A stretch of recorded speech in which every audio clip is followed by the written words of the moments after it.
Hi guys, and welcome back to my channel. My name is Johanna. For those of you who are new here, welcome.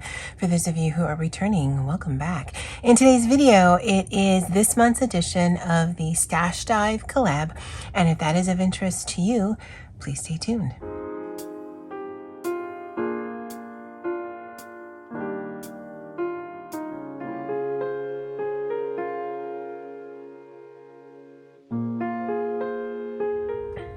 Now, this monthly video was created and is hosted by Poet Spice. I will link her channel below, and a whole bunch of us are participating. I've actually failed this now twice for both June and July, but all of their channels will be linked below. Definitely go and check them out. And the whole premise of this collab is to use items in your stash that you've had for more than 6 months. Now, I will be making some dies with you guys today, but, and that's new. Within the last few months, a poet actually sent that to me, but this paper pad is not. So this is what we're going to be using right here. And so I do want to actually create something for my reading journal. And so let's pick a paper out of here. Actually, this one, no, because of the type of dies I'm using, I don't know if I like that. All right, so this might not be the best paper to use for filming, so I'm actually going to turn it over. But this is a little die cut machine, and you open up this, because I actually made some off camera a few weeks ago. And then you kind of put this here to kind of stick down. I actually have to do it this way because I crank like this. So there's that. And then you put the base plate. And it's white on white, so you might not be able to see it. I don't have many dies. I have an issue with being obsessed and addicted to things. And so this is hopefully all of the dies I'm going to have. She did also send me this, but I did pick up other dies from Amazon, and we're going to be using some of those, and specifically some of these floral ones. And you can basically use any die in here. It has to be thin in order to stay on the cutting plate. So I'm just going to put a few here because I'm not exactly sure what I'm going to be using. So you put the dies cuts, or because there's a flat side and there's like a ridge side, so you put that up. If the die cuts that you were using were bigger, you could actually fit a lot more. I probably could fit one more on here, but I want it to be as simple as possible. And then you need the piece of paper.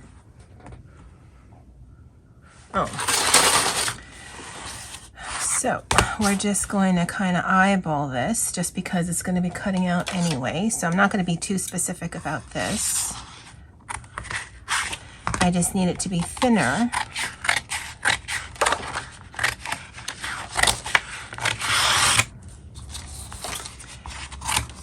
Than the actual sheet. All right, so that works. Does it matter? No, because it's going to cut out. But maybe we'll just do it like that. And then you put this on top of here. Kind of sandwich that in. You stick that in there. And then when it gets to like, maybe like even 1/8 of the way in, the resistance on here, you can feel it just because that's where it's cutting. And then it kind of feels like it's out. So I'm actually going to go back and do it again. Now, I don't know if you're supposed to do that, but I've seen people do that. And this is my first die cutting machine. So yeah. Now I can tell you the ones that I had done previously, and I used them all up so I can't show you, were very thin paper, like pages out of a book paper.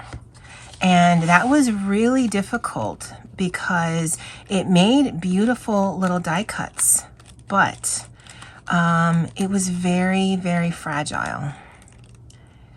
And so I'm going to just pull these out.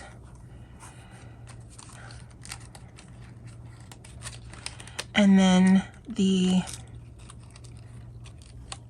as long as you don't rip it, you can actually create a stencil with this, with the, what's it called, the reverse. Yeah, of course there's one piece that just does not want to come out.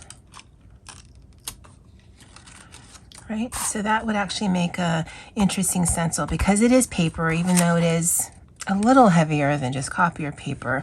You'd want to do like a pouncing method versus a swirling method because it would not stand up to that. That actually would make a very interesting part of a journal. So I'm going to keep that. I'm not going to destroy that. And then as you can see, there's just some slight gold there.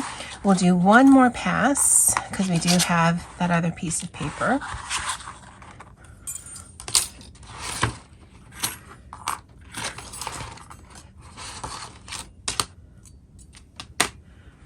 And even if I don't use these today, I can just store these.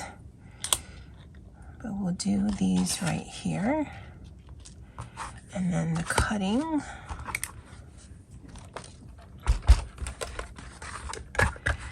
And we'll run this through again. Now, when you use book paper, or paper that has writing on it, it makes these so interesting looking. I wish I had chosen paper that had writing on it, but that paper pad unfortunately didn't have. Okay, am I breaking it? Why is this so hard? Okay, well that didn't like it, so we're gonna do it again. We're gonna come back and do that right there. But yeah, these look really interesting when they are cut with paper that has writing on it. And these two,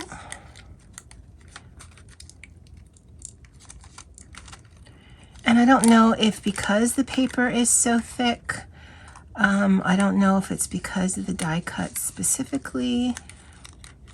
I would think these would just pop off. Yeah, because that one right there did not cut well.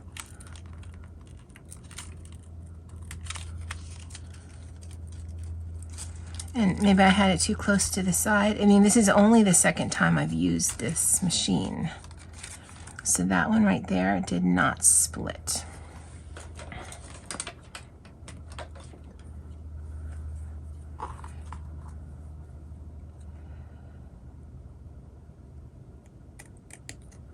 So I'm just going to cut it out. It's going to be an embellishment, so I don't need it to be perfect. So let me clear off my desk because we're actually just going to make a quick little journaling spot or something I'm going to add to a journal. So the rest of this shouldn't take that long. Now it does come with these other things here. So this is embossing, and I guess this goes with that. I haven't embossed anything because I don't actually know what that means. Do you emboss with dyes or do you emboss with specific emboss type things? Because I'm assuming if you use a dye with this, you're just going to get the relief of it. It's not going to actually cut anything out, but I don't know. I've never actually looked into getting dyes and die cuts because I know that I am an obsessive person and I just don't have the space for anything big. So this little tiny one is perfect because I can just tuck it away and use it. And it definitely is just more for elements that I'm using in my reading journal because I don't generally make cards. So yeah, it was a wonderful little gift from Poet. And let me get that off. I will keep these. Again, I won't use these for stencils. Specifically this one, I think this one would be interesting in my journal just because of the type of scheme that I'm going for, or theme, not scheme. And I do want it to fit on a A5 page. And so I'm going to cut a paper down and then put something on top of that. So coming back into this paper pad,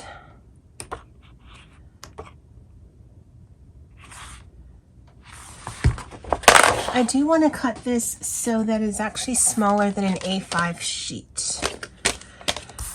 So I'm going to cut this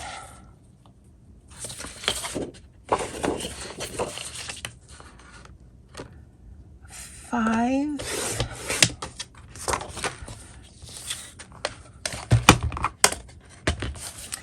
by 7 3/4. And let's see how this looks. Yeah, I actually really like the look of that. No, I definitely like the red better, or this sort of magenta. And I like that the sides, there's more than the tops and bottoms. Okay, so that's going to be our base. And so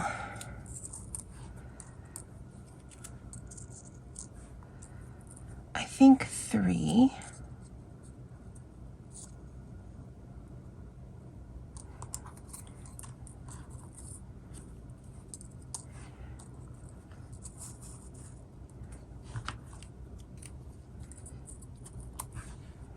Because I kind of like the little gold on it, but I also like the craft paper look.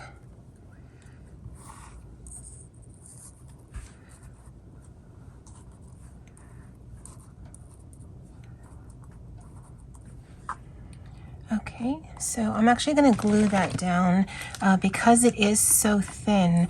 I don't think my tape would work well on here.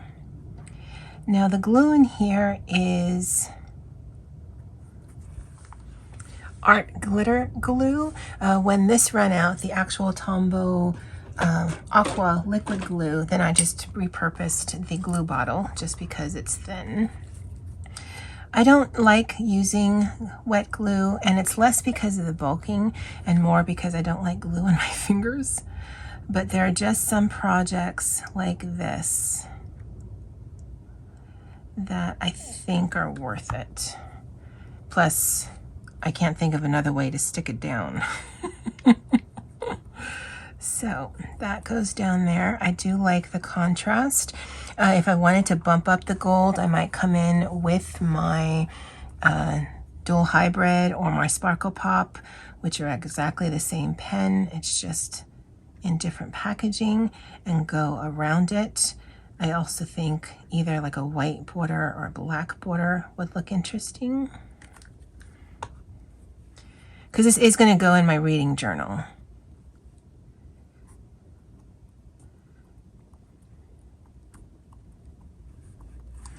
Glue that down.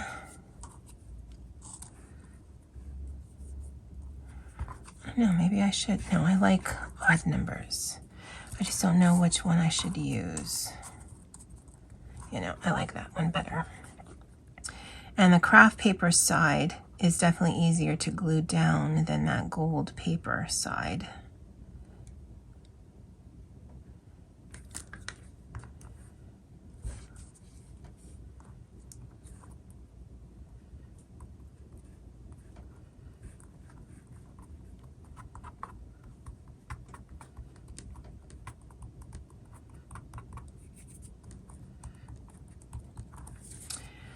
Okay. Using scrapbook paper, however, in this fashion does make this rather thick. So I don't want to do this a lot for my reading journal specifically, but I do like the look of it. I do want to embellish with some washi tape on here. So this one and this one. And then we'll put some words on it and we'll call it a day.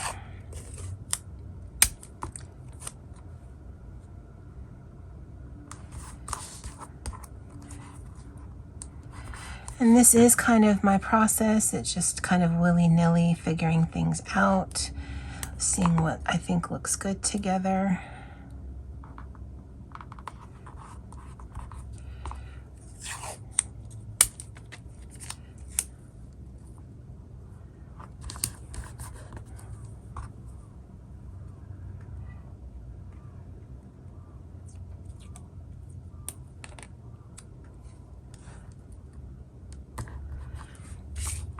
And we'll put some text on here. I might actually do more to this when I'm actually using it. But for right now, this will be it. This is a Tim Holtz, what is this called? Small Talk, and I did get this from Amazon. The washi tape and this, if I can still find it, I will link in the description box below. I don't generally link a lot of things in my videos just because it is a time-consuming process, but yeah, if I can find it, I will. I don't know if I can still find that paper pad, so if I can, I'll also link that as well. So fall in love with as many things as possible. And with the Small Talk, you get the white and the black, and I just thought the black would look better. All right, so this is for Stash Dive 2022 collab hosted by Poet Spice. Thank you, Poet, for hosting this. And again, while the die cutting machine is fairly new to me, a lot of the elements that I put on here are not, and so I think it still counts. This I will be using in a journaling spot in my reading journal. You probably won't see that anytime soon because I'm still working on it. It is a work in progress. But yeah, I thought that was fun and easy. And if you did this on a smaller scale, this would actually look very interesting as a card topper. All right, guys, I'd love to know what you guys think. And as always, aloha.